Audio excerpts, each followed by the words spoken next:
Imagine waking up 140 million miles from home. The sky is a dusty pink, the sun looks tiny, and if you stepped outside without a pressurized suit, the low pressure would turn your blood into steam in seconds. Pause, this isn't a scene from a movie. This is the reality of the Red Planet. Today, Galactic Voyage is taking you on the ultimate mission. Now, we are going to travel to Mars from this spaceship. Engage thrusters.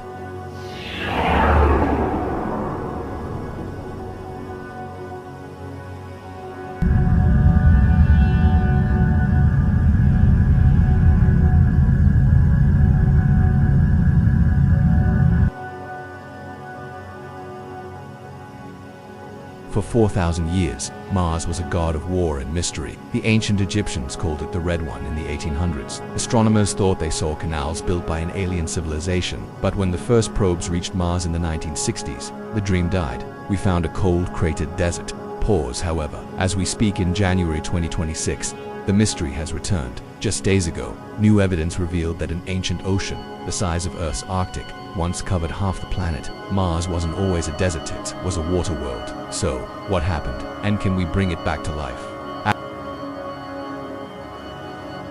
Bring it back to life.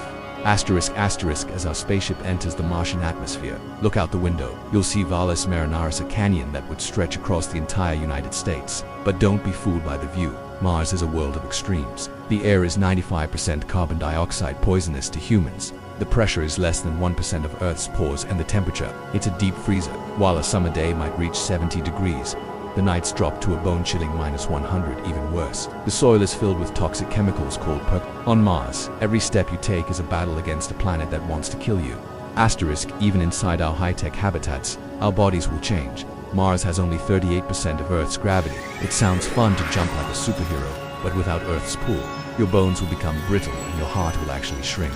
Pause, then there is the silent killer, radiation. Without a magnetic field to protect us, cosmic rays will tear through your DNA, causing cancer and brain damage. This is why we won't live in glass domes. The first Martians will likely be cave dwellers, living deep inside massive lava tubes, natural volcanic tunnels that act as a shield against the stars.